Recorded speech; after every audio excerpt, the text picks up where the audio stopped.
I introduce our guests and begin our conversation, I encourage you to sit back and enjoy these scenes from a new documentary on Rabbi Heschel, airing this month on PBS, Spiritual Audacity, the Abraham Joshua Heschel story. Take a look. Go home or go to your church. Your march will not continue. On the front lines of the historic Civil Rights March in Selma, Alabama, standing along with Martin Luther King Jr., is one of the most remarkable religious figures of the 20th century, Rabbi Abraham Joshua Heschel. I think they became friends, but more than friends, they became brothers. He was the authority on the prophets, but on this occasion, he was the prophet. Abraham Heschel is plucked from the fire of the Holocaust that will take the life of his mother and sisters. And in 1940, he arrives in America. And he's already come out of this magnificent dynasty of rabbis that go back for centuries. He's part of a dynastic royalty. He lived in excruciating ways with the reality that as the world and the family he grew up in was destroyed in Europe, most of the world was in fact indifferent. Remember, in a free society, some are guilty, but all are responsible. Over the next 3 decades, Heschel fights indifference through his vision of a God who seeks to partner with humanity. To be in real connection to God was to be in awe and radical amazement at the universe that God had created. And his love for the prophets of the Hebrew Bible who dare speak truth to power. And Heschel taught that each of us has a choice to make. What side of history do we ultimately want to land on? He was kind of a theological Hemingway. He wrote in short, pithy aphorisms of enormous power. Heschel plays a pivotal role in reshaping the contentious relationship between Catholics and Jews. But I also have to remind them that my being Jewish is so sacred to me that I am ready to die for it. And he risks being in the forefront of the protests against what he believes is an immoral war in Vietnam. My father was attacked for so many of the public positions that he took. My father wouldn't be quiet. No one could silence him. I am an optimist against my better judgment. And somehow I believe in God. And somehow I believe and am convinced that he will have mercy and pity. More than we deserve.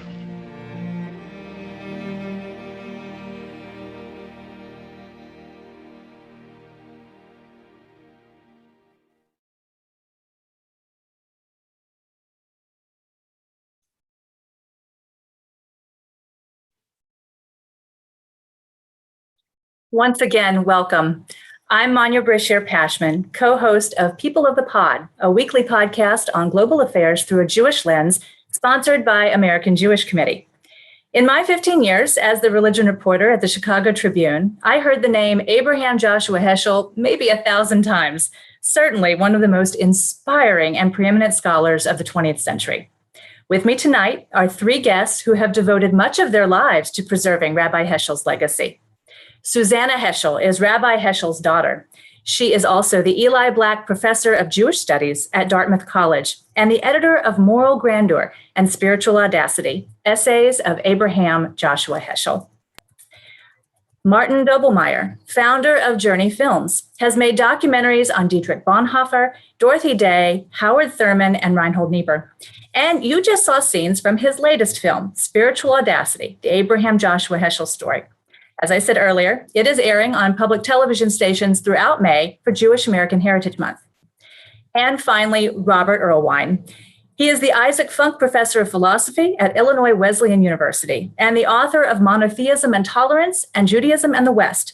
His new book, Thunder in the Soul, To Be Known by God, brings together Rabbi Heschel's key insights on a range of topics. So, in other words, I am surrounded virtually by the experts on Rabbi Heschel's legacy. Thank you all for being here. I want to remind our audience that there will be a time for your questions toward the end of our conversation. So just enter them into the YouTube chat and we'll select a few to discuss near the end. So we have a new documentary and a new book about a man who walked this earth more than 50 years ago, marched with the Reverend Martin Luther King Jr. for civil rights, advised the Vatican on repairing Catholic-Jewish relations at the behest of American Jewish Committee. Mr. Doblmeier, I'll start with you. Why is Rabbi Heschel's example and scholarship relevant today in 2021? Well, Monia, thanks so much for having this event. I want to thank everybody from Plough. I've been a big fan of Plough for many years, a subscriber. I think it's one of the most elegant and thoughtful magazines, publications out there. So I'm thrilled to be able to do this event, both with Susanna now, and I've had the privilege of doing a number of events with Susanna. So you couldn't have a better cast with her and Robert. So I'm thrilled to be here. And I think that, this is part of a series that I'm doing. A series of biographical documentary films, cinematic films, but biographical films on major figures of the 20th century that included Reinhold Niebuhr, Dorothy Day, Howard Thurman, and now the last of the group is on Abraham Joshua Heschel. And for me, Heschel is really is one of the most remarkable figures of the 20th century. And I feel as though so many people have told me as they've watched the film how timely the story is. And it's in some ways because Abraham Joshua Heschel is timeless. We're facing many of the issues that he had to confront in his own time. And I think we're the beneficiaries if we can draw upon his legacy, reread his writings, listen to the way that he presented himself. And I was just watching the trailer again, thinking, if you want an example of where there's hope in the world, John Lewis, the great Congressman John Lewis, saying that Heschel and Martin Luther King, they were more than friends. They became brothers. And if you think about the backgrounds that these two men came from and what they were able to overcome and connect and actually form a brand new relationship, a new friendship, a new brotherhood, I think that's a hope for all of us about the possibility of redemption in our world. So that's part of the reason why I like to do these films. We have an opportunity to have these kind of gatherings, to watch the film, but know that they're not just historical characters. So much of what they did and who they were at the time really is fruit for us to be able to draw on, for us to address our world today. Professor Heschel, I would love to hear from you as to why your father is still relevant today. So thank you. I'm happy to be here with you and with Martin and Robert. I have to say my father addresses issues that are timeless because they concern what it is to be a human being. Who are we? What can we become? What's our responsibility in this world? We all ask ourselves that. What is the meaning of my life? What's the legacy I will leave behind for this world? How can I bring some repair? So those are the questions that my father raises, and that's in fact what theology, what philosophy, that's the value of those fields. And I worry sometimes that our universities are turning away from the humanities and not giving our students the opportunity, the crucial opportunity to explore what it means to be given a human life that we have. What are we going to make of it? So my father's books are indeed, as Martin just said, timeless because the problems that face human beings are timeless. And Professor Erlewine, you've now written a book about Rabbi Heschel's spiritual life. Why do you think that is relevant to today? You'll need to unmute. Apologies. So first of all, I'm thrilled to be here with such a distinguished cast of panelists. There are a number of things. First, I'd like to echo what Professor Heschel and Mr. Doblmeier were saying about the timelessness, about the issues of what it means, how to live, uprightly in a broken world. I mean, these are the things that Heschel is speaking about. It's also just, he's such an astonishing writer. When you read his work, it feels like he's, the issues that he's addressing, the way he's talking about problems, it feels like they feel absolutely contemporary. Additionally, and this will be the kind of the final point I throw in, is what's so fascinating about Abraham Joshua Heschel's thought is that he scrambles a lot of our traditional binaries, or the kind of binaries in which we approach the world. So that, for example, like liberal and conservative, right? Here is someone who is incredibly deeply rooted in a tradition, steeped, tremendously learned in this tradition, and in all the different facets of the Jewish tradition, observant, a traditionalist. But his notion of tradition is radical, right? And it's not something that leads him to look inward, right? Or to focus inwardly, but rather it becomes the basis on which he looks outward and has a progressive universalist vision, in which he engages, the major issues of the time, but always through this lens, the thickly rooted situatedness in his home tradition. Our nation is in the midst of a racial reckoning. We're recovering from a divisive election. We're recovering from a pandemic. I'm just curious how, it's hard to imagine and speculate, but I am curious how you think Rabbi Heschel would have participated, spoken to the events, the current events of today. And yeah, actually, whoever wants to take that question first. Okay, so sorry, I if I'm jumping in, I didn't mean to. No worries. So one of the things, if I can address it in a slightly different way, but when looking at, for example, this kind of racial reckoning that the country is facing and is going through, one of the things that's astonishing to me when I go back and read his writings on, his famous talk on race and religion and a number of his other works where he engages these issues, he's not using, kind of our contemporary terms, whiteness and, structural racism in exactly those ways. I mean, he does talk about structural racism, but we see how the way he's talking about biblical ideas, it anticipates, it lends itself so well to a lot of these contemporary discussions. So I'm thinking in particular when he, in one of his essays where he's talking about Exodus, right? And he says, Exodus is this, on the one hand, it's the miraculous liberation of the Jewish people. It's this wondrous event, but it was also a tragedy. Why is it a tragedy? Because the Egyptians could have left Pharaoh. Right? They could have gone with the Israelites. They didn't. And he's talking about this in the context of America. And he's not using the term whiteness, which is, so kind of au courant right now, but he's talking about the spiritual crisis facing America. And what's needed is he uses the term, a spiritual revolution, right? And he's calling upon, and he's drawing upon biblical resources, but he's talking in terms that are, still, very much, very relevant to our current discussions.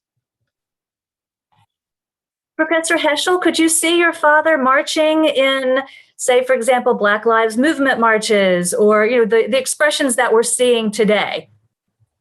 Yes, certainly. And I would say that in so many ways, first of all, what he brought was not only an analysis based on the Bible, as Professor Erlewine just said, but also a passion, the passion of the prophets that he brought to his analysis of racism. And in fact, he does have an article called The White Man on Trial, which is about whiteness and about turning the lens, white people looking at themselves the way Black people have been looking at white people for a very long time, since forever, as James Baldwin has pointed out. But white people don't see themselves and don't see what their problem is. And so I think actually Cornel West once said, my father's essay on religion and race is the most powerful essay on racism written by a white person since William Garrison in the 19th century. So yes, this was extremely important to my father, and this was an issue that he also discusses, at least in part, when he was giving lectures already in the 1950s. Racism was something that was anathema to him, and believe me, he experienced it himself growing up in Poland, and then living in Germany from 1927 to 1938, that is, when Hitler came to power. And he always used to say, Hitler did not come to power with tanks and guns. Hitler came to power with words. And that's what we have to pay attention to. Mr. Doblmeier, did you give that thought when you were putting together this film about how Rabbi Heschel would have interacted with the movements of today? Well, yes, of course. But one of the things that I try to do within the context of all the films that we've been get out of the historical moment. So there's no time in the film where we say, well, today this is like this. Let's look back at that moment and see how it reflects. So everything is set within the context of Heschel's life story.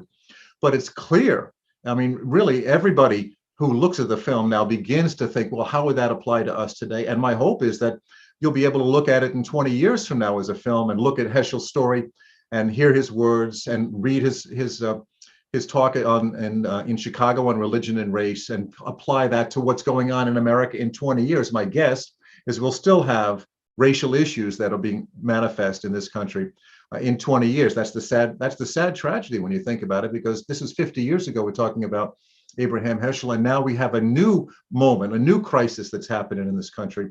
So America's original sin has not really gone away.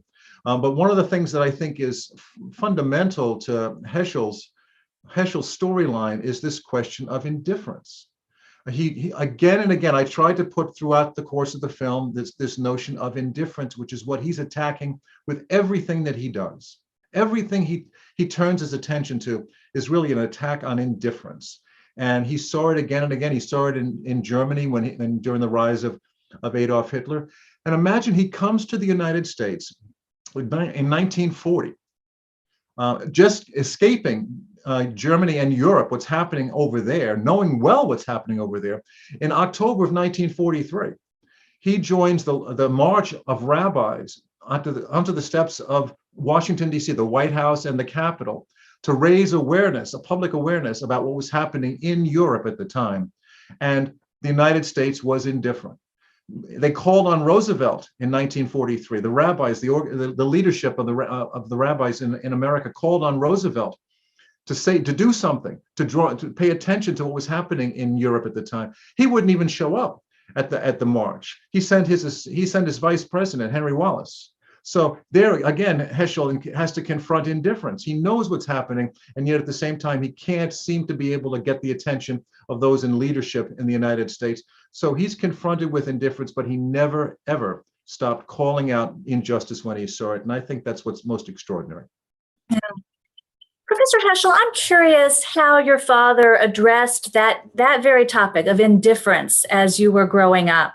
And how did he address it in his household? But then if you could speak more broadly about how he addressed it in other issues in political life. Thank you. I just have to tell you that, so today is May 13th, and I've just spent the last 2 days glued to Israeli television on my computer. And one of the things that I saw were people demonstrating yesterday in Germany screaming death to the Jews. And the conflict, of course, it's going on right now that's absolutely horrible in Israel and Gaza and West Bank. It's a nightmare. And it's very much on my mind. It's hard for me to distract myself from that worry at this moment.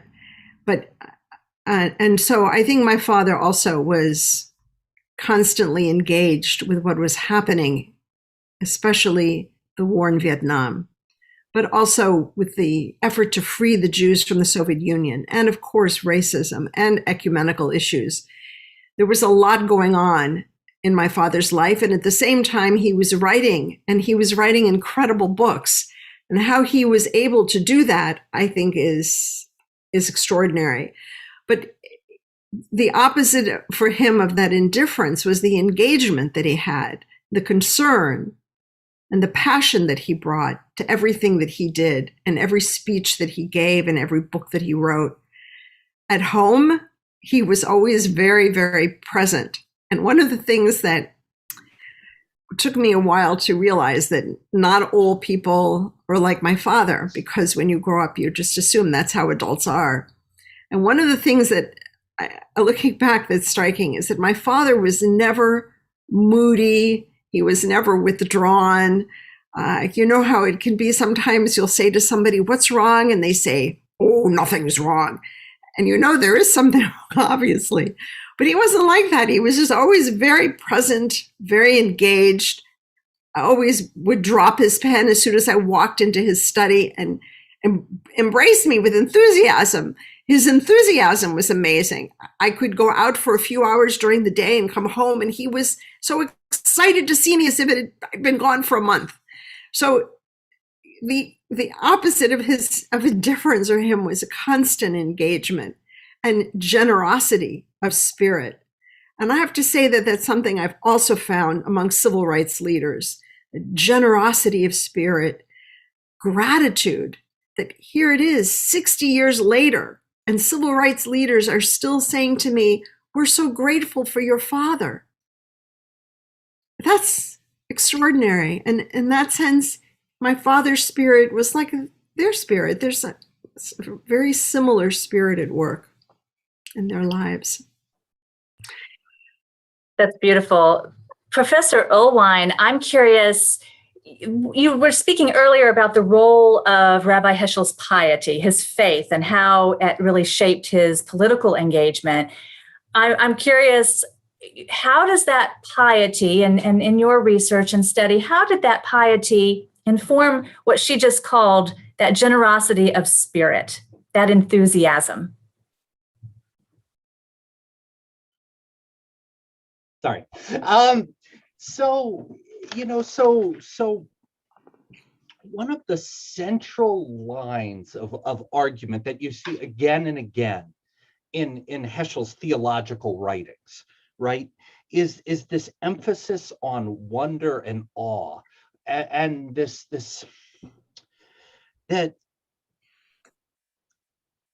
that we are caught, right, that for Heschel, moral and political problems are rooted in spiritual problems, right? And just as moral and political issues are theological issues. And so for Heschel, right, this desire to cultivate awe and wonder, a sense of recognizing that human beings are not the ultimate arbiters of meaning, right? That we're not just these, that it is not simply the human being that somehow bestows meaning upon the world, right? But this kind of decentering, this emphasis on decentering the human being, getting the human being to recognize, right, that they're the self, that we're under much broader expanses than just our own histories and individual lives. And for him, I suppose, his notion of God, the God of Pathos, right? That God is, Heschel in his great works on the prophets, what he does is he dismantles a lot of this kind of traditional, these accretions that have emerged in philosophy of religion, Jewish and Christian, where God is conceived as this perfect being that's so distant and detached, and ascribing things like emotions to God would be seen as imperfect, right? Or rendering God imperfect. It's anthropomorphism, which is treated as a dirty word, right? And what he does is he says, this isn't biblical, right? Aristotle's unmoved mover is not the God of the Bible. The God of the Bible is vulnerable, right? The God of the Bible is emotionally invested in the world. The God of the Bible needs human beings, needs partnerships.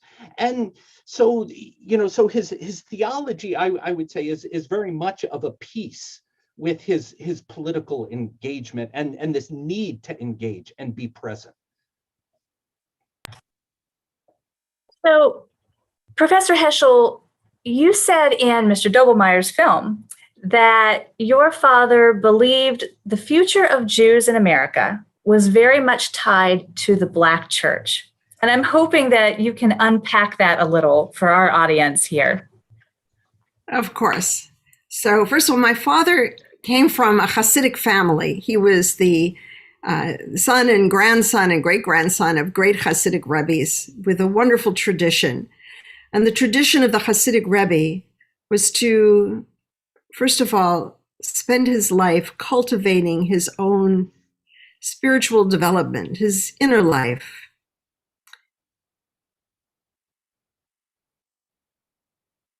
And then it was also being someone there for other people, someone who would take on the troubles and also the sins, take them on himself, and lift the spirits of the community, of his followers, and even bring them joy, because in Hasidism, to pray means to pray with joy. And what is it to pray? One prays with the way we live our daily lives. Eating can be an act of prayer, walking with the Rebbe, how we interact with other people, how we make love. These are all religious actions. And so when my father came back from Selma and he said, I felt my legs were praying. And he said, I felt reminded in that march of walking with Hasidic Rebbes. I felt something holy. He brought that Hasidic tradition to the march in Selma, and he experienced it there. And so what does it mean? He was marching on behalf of other people for their justice. And that for him felt like prayer. It was a form of prayer. He used to say the mitzvot in Judaism, the commandments, are prayer in the form of a deed. So when you ask me about my father's comment that the future of Judaism in America depends on the Black church, what he meant by that was that too often the synagogues in America, big sprawling buildings, America has an edifice complex, he says, with these big synagogues, and people come in and they sit back on a very luxurious chair and they let the rabbi and the cantor pray for them up in the front. It's a kind of vicarious praying. And they're not engaged. And even the sermons, my father said, a sermon is in the middle of a prayer service. It should be like a prayer in itself, something that inspires and leads us to a deeper moment in our own prayer. So my father was very disappointed. This was not the kind of spirit of prayer that he had experienced in Europe and in a Hasidic setting where there's an intensity to prayer, a real passion and a joy. And that he found in America, in the Black church.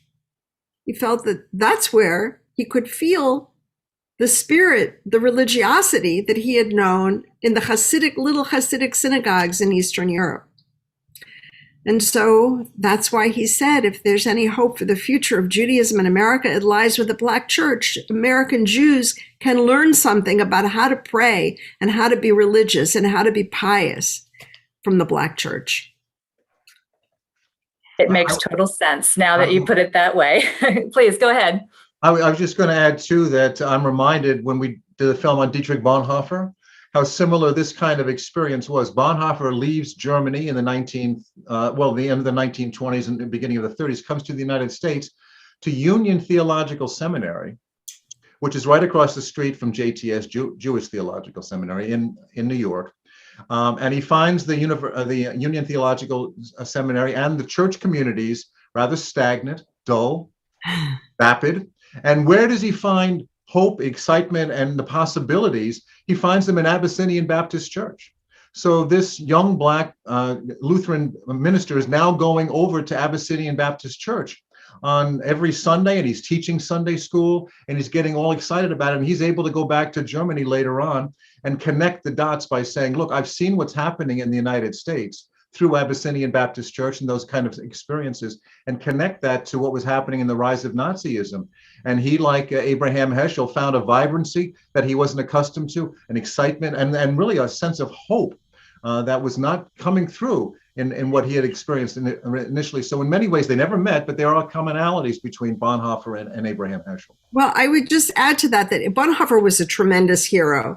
And I say that in part because I've written about theologians in Nazi Germany, and I see what the large number of them had been saying, that they supported Hitler, they saw Hitler as a Christ figure, and they wrote the most ugly, horrible anti-Semitic rhetoric to support the Nazi Party. And they joined the Nazi Party, and they joined the SA and the SS and so on. So Bonhoeffer also could have given us so much if he had not been killed just toward the end of the war, because the church in Germany needed Bonhoeffer after 1945 desperately. I would just point out, though, something interesting here. While Bonhoeffer did go to Haarlem to the Abyssinian Baptist Church, he didn't go to synagogues. He didn't go to JTS. There's apparently evidence that he went one time to Stephen Wise's Reform congregation in New York City, but he didn't actually have much to do with the professors at the Jewish Theological Seminary, with the rabbis in New York.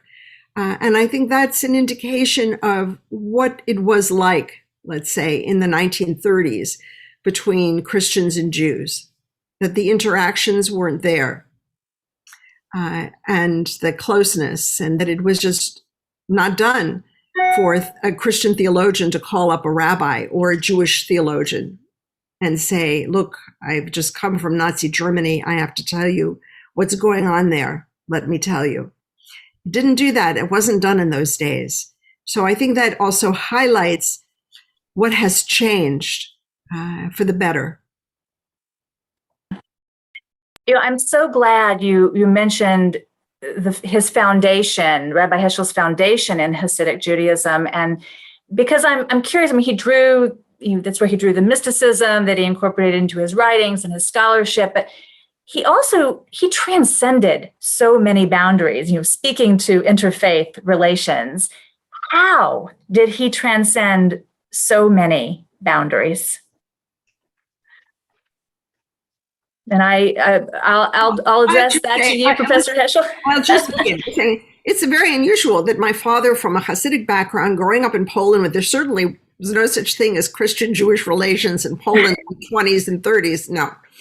And then he went to Berlin. And in Berlin, he studied also with Protestant theologians, and he wrote a book, a dissertation on the prophets, in which he has a long critique, and Professor Erlewine has studied that too, a long critique of Protestant scholarship on the prophets, a scholarship that was very denigrating to the prophets. And my father pointed all that out and reviewed that literature and so on, and of course takes a very different approach. But then Johannes Hempel, who was professor at the University of Berlin for the study of the Old Testament, wrote to my father with letters signed Heil Hitler. So, yeah. When my father came to the United States, he was in Cincinnati at the Hebrew Union College during the war for 5 years, and then he came to New York. And I think what was so extraordinary for my father, he lived a pretty, which I say, kind of small life. He went to his study at the seminary and taught students and came home and did some more writing. But he wasn't especially engaged in the world in the late 1940s and 50s. It was just beginning a little bit later in the 50s. But then came Reinhold Niebuhr, who wrote an amazing review of my father's book, Man is Not Alone. And Reinhold Niebuhr was the great theologian of America, Protestant. And the review was magnificent. Came out on a Sunday. It was before I was born, but my parents told me about that day and how thrilling that was for my father. And my father began to establish connections with Christian thinkers. And he used to say, after I was born, when I was growing up, that he felt better understood by Christians than by Jews. That's important.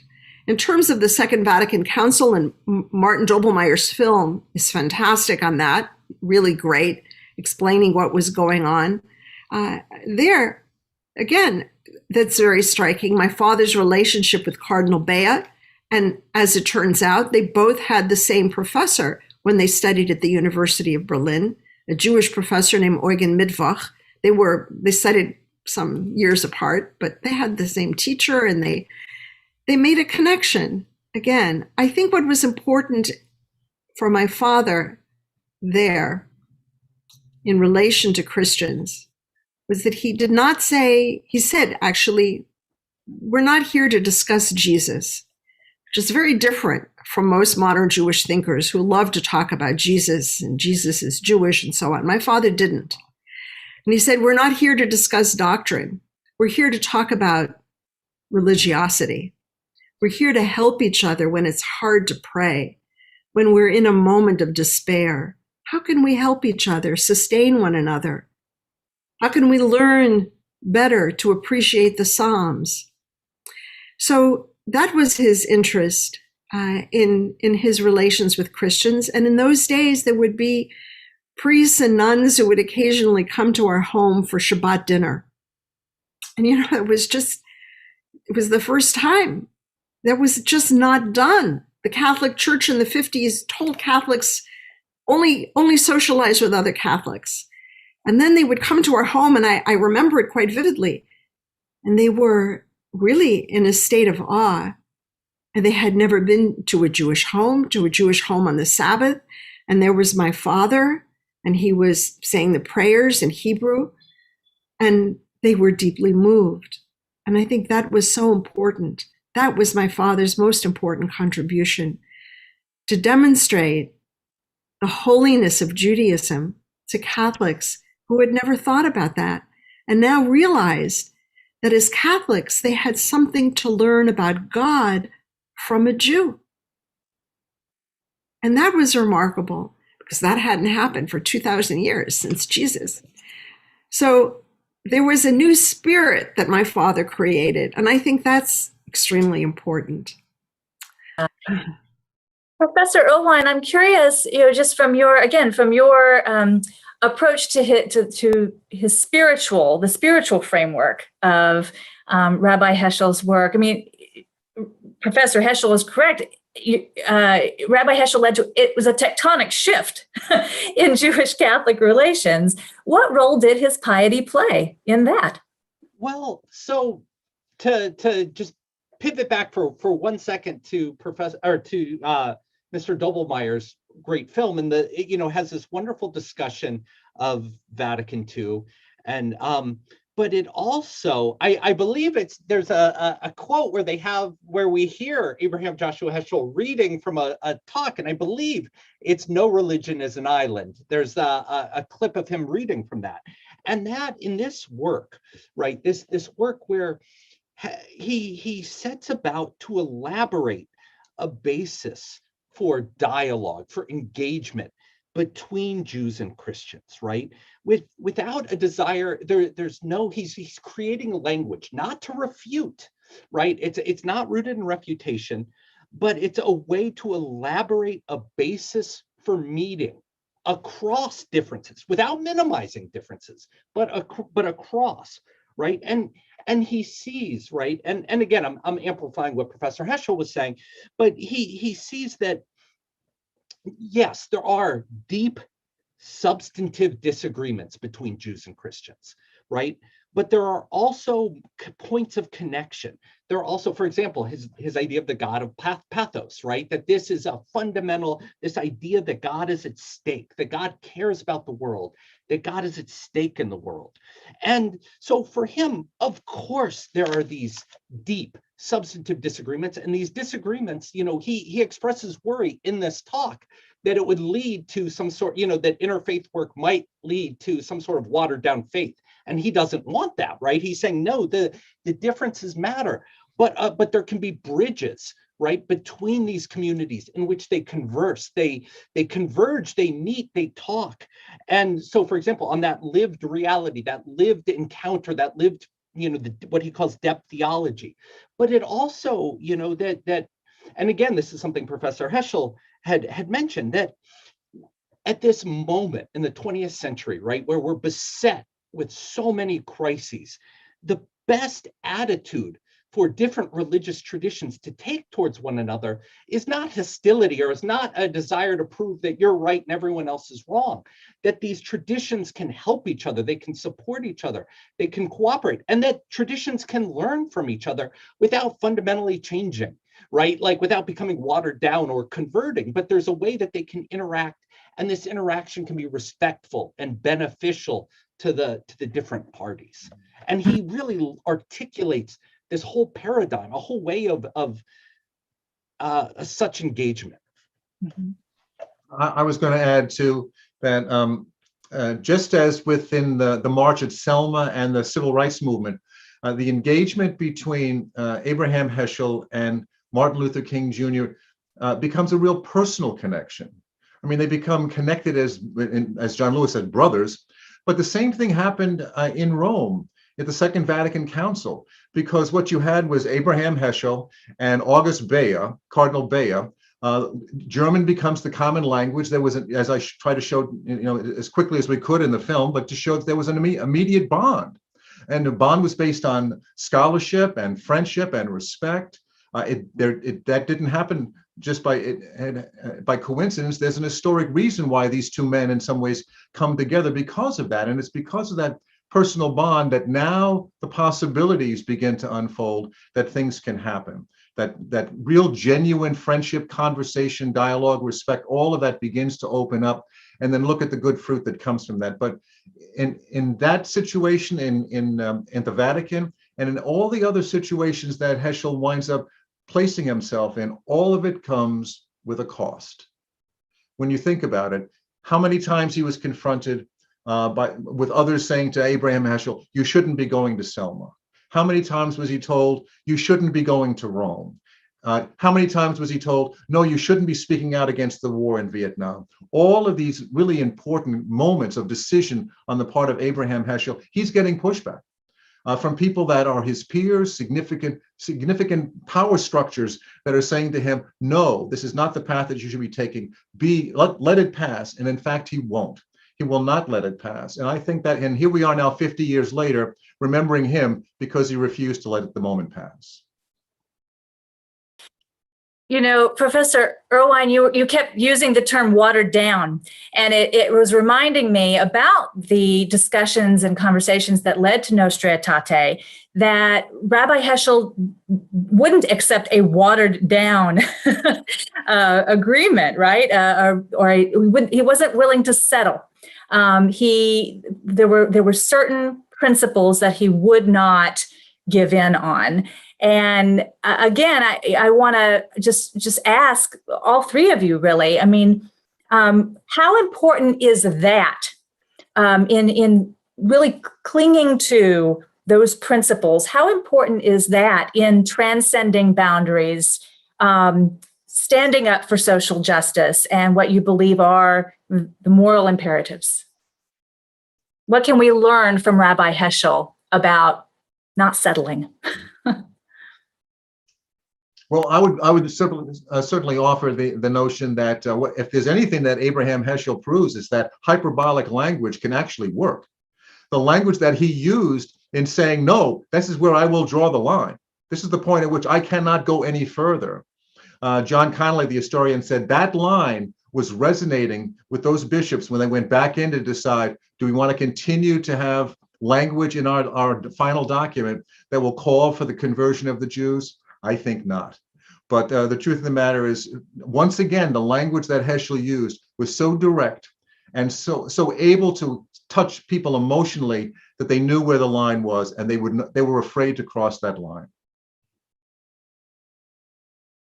Yes, and it's in the film. And my father said the issue at stake was whether the church would give up efforts to try to missionize Jews. My father called that missionizing work a spiritual fratricide.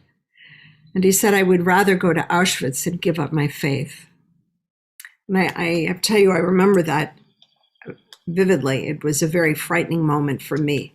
Just the idea that my father could go to Auschwitz, for example, that he spoke in such strong terms. It was startling, it was shocking. So yes, Martin, you're right about that. But the bishops did listen. Listen, and my father, as Martin also said earlier, political issues, and Professor Erlewine also said this, political issues were moral issues, theological issues, and spiritual issues. So he was honest to himself and to his principles. He didn't compromise on his principles, and he said what he believed to be right. He spoke the way the prophets speak. And yes, he was also critical of his own community, the way prophets criticize their own community. And some people didn't like it. But there were also those who respected him deeply and followed in his way, and he's remained an inspiration. And so, yes, it's very hard sometimes to say what we believe to be true. My father also stayed with the moment, so to speak. That is, he didn't make a statement and then turn away and do something else. He was deeply, deeply engaged in whatever it was he was working on at the moment. And when it came to the war in Vietnam, which turned out to be a war without political purpose, without the possibility of any kind of military victory, but turned into a war that was simply bombing civilians and destroying their property, their fields, their livelihood, dropping napalm on children and adults. It was a horror. It was a collection of war crimes. And my father was sleepless over that, sickened by it. And I guess it's important to just point out that, you know, my father spoke with passion, even though he didn't have colleagues in New York City who were Black intellectuals. He didn't know James Baldwin, for example, and he didn't know anybody from Vietnam. Why should he, as a Jew, why should he speak out on behalf of Vietnamese people? My father also used the term Auschwitz and Hiroshima in his lectures through the 50s and 60s. It was very unusual for a Jewish thinker to do that, to put the two together and to recognize it. But my father felt the suffering of the world, of all human beings. He was not ethnocentric, as one might say today. That was inconceivable to him. And he also was not interested in political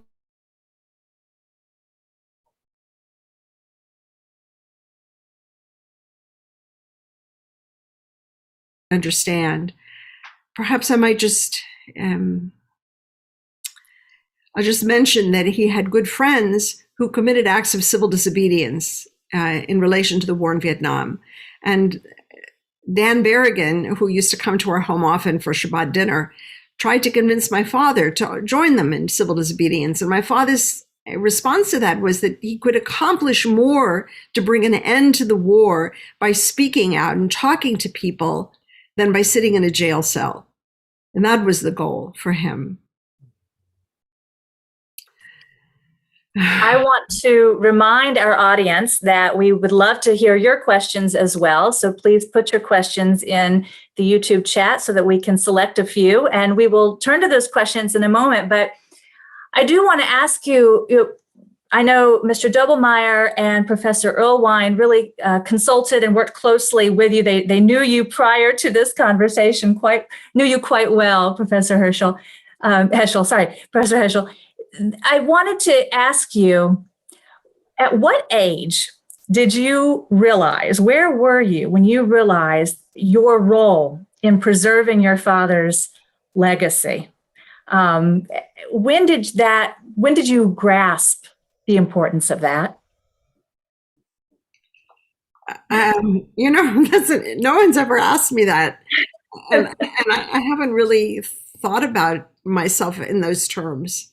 To be honest, I simply felt always, I loved my father enormously, and he loved me.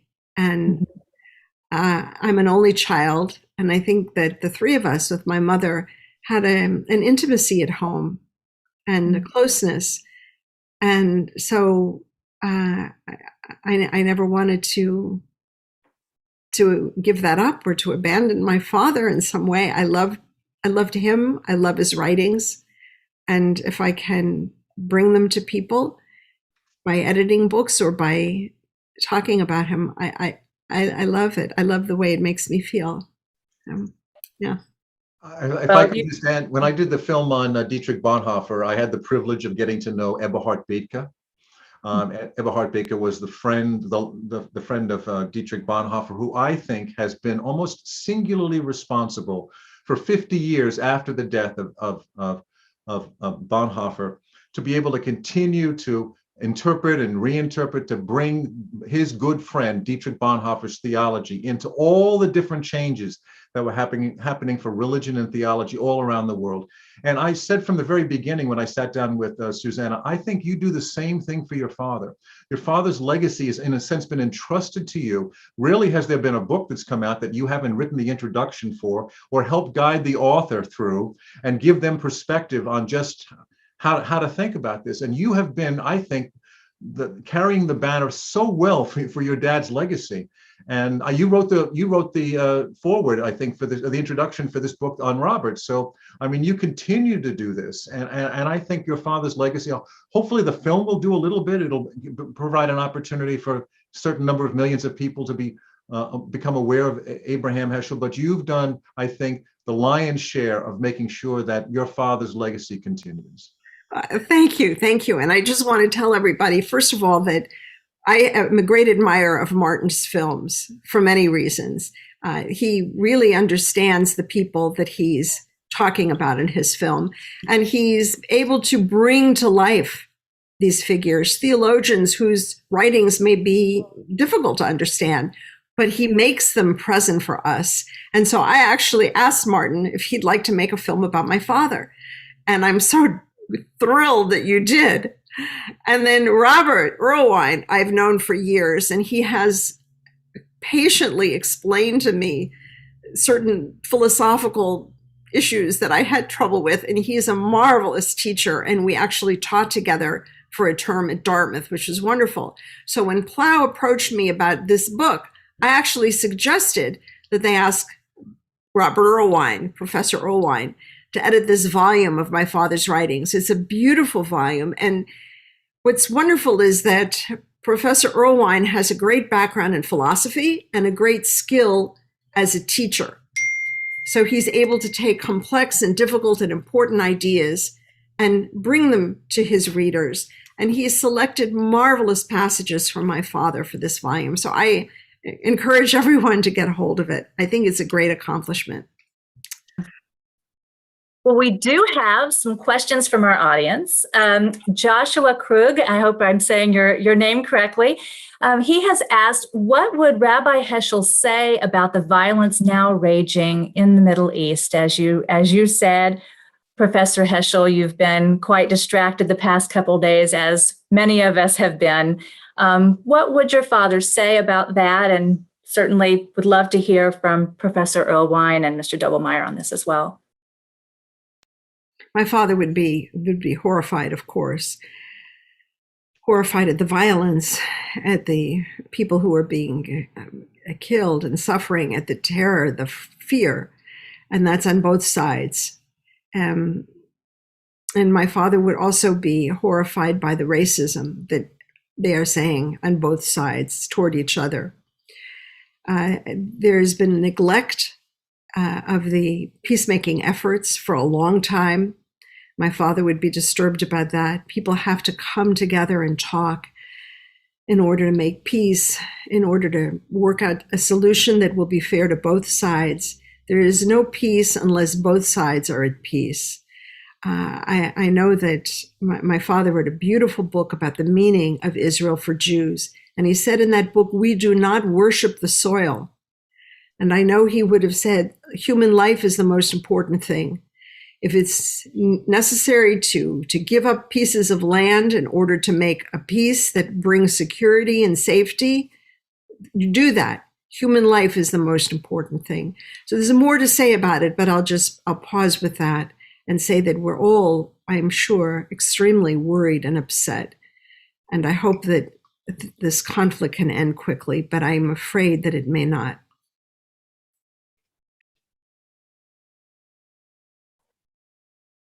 What did he say about Israel and that conflict before he passed away? Did he have a lot to say about it? So my father died in December of 1972. So in those times, yes, we were in Israel together as a family several times, and he went to Israel to lecture. And so, of course, Israel was on his mind. He was concerned that Israeli Jews didn't understand enough about Judaism and what it is to be a Jew. And he gave lectures about that at the invitation of President Zalman Shazar, for example. But at the same time, the PLO under Yasser Arafat was organizing all kinds of spectacles in the world of hijacking airplanes. And it wasn't always only Arafat. There were others as well, George Habash, etc. And again, innocent people were being hurt. It's one thing in the course of a war when there's atrocities committed. That's a terrible thing, and that's disturbed my father greatly. But in the effort to make peace, and then this disturbed my father as well. He recognized that the conflict between Israel and Palestinians needed to be resolved, that the occupation was not a good thing, that could not continue as it was, and he was hoping that something good would happen. But I must tell you that I also remember vividly the Munich Olympics and how devastating that was for my father and for all of us. I won't go into any more detail. There's so much to say on this, and it's hard to just say a couple of things and all the rest leave out, but I'll stop. Okay. There is a question from Mark Allen Dilcom. He asks, what do you think Rabbi Heschel would say to an atheist, someone who doesn't believe in a higher power about their beliefs, and how would he encourage? I'll add to this. How would he encourage them to pursue social justice without that being a central component of their life? Well, that's a great question for Robert Erlewine. Yes, that's a really interesting question. And I would have to think about that for a while, but to off the top of my head, I suppose he would say, the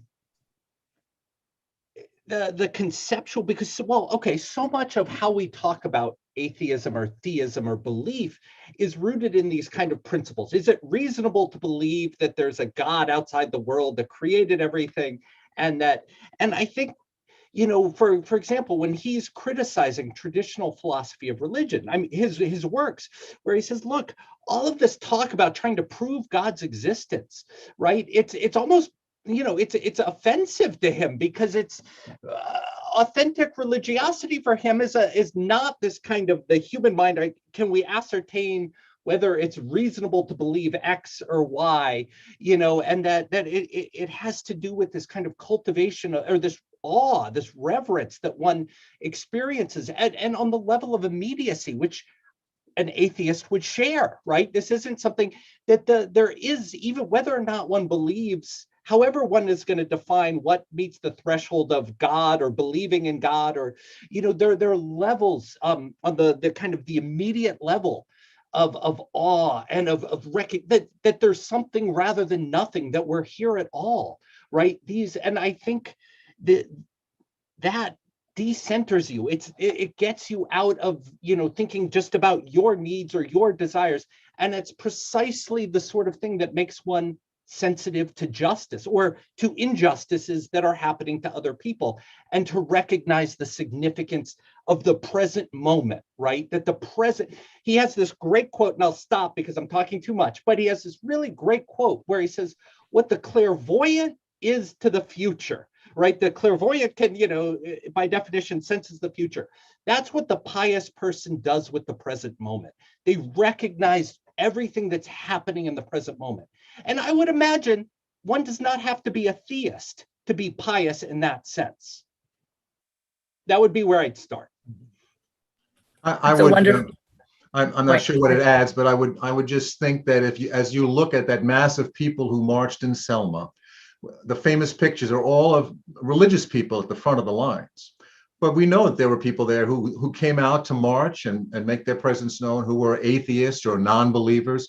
But my guess is that when that march, the day was over with, that they could all sit down and listen to Abraham Heschel at the end of the day and spend some time talking and listening to Abraham Heschel. They'd probably go home that night and rethink their atheism, because this was a man who emanated the whole notion of God. And he didn't have to talk a lot about it, but there was just a sense of God within him and how he treated other people. My guess is that would be a very interesting conversation, because I think he there on the front lines showed everything that the prophets would hope that he would be showing to everybody around the world that day. Well, I will let that be the last word. I think that's a fine point. We are out of time. Professor Heschel, Mr. Doblmeier, Professor Earl Wein, thank you for this enlightening conversation. It's really been a pleasure. As a reminder for our viewers, the documentary is called Spiritual Audacity, the Abraham Joshua Heschel story. Check your local listings for when it might air on your local PBS station. It's also available on DVD at journeyfilms.com, along with some wonderful educational materials, should you want to incorporate this into your curriculum. The book by Professor Earl Wein is called Thunder in the Soul, To Be Known by God, and is available wherever books are sold. And if you'd like to listen to People of the Pod, you can text AJC space podcast, 2 words, to 52886. That's AJC podcast, 2 words, and the number is 52886. Thank you, everyone, for tuning in, and good night.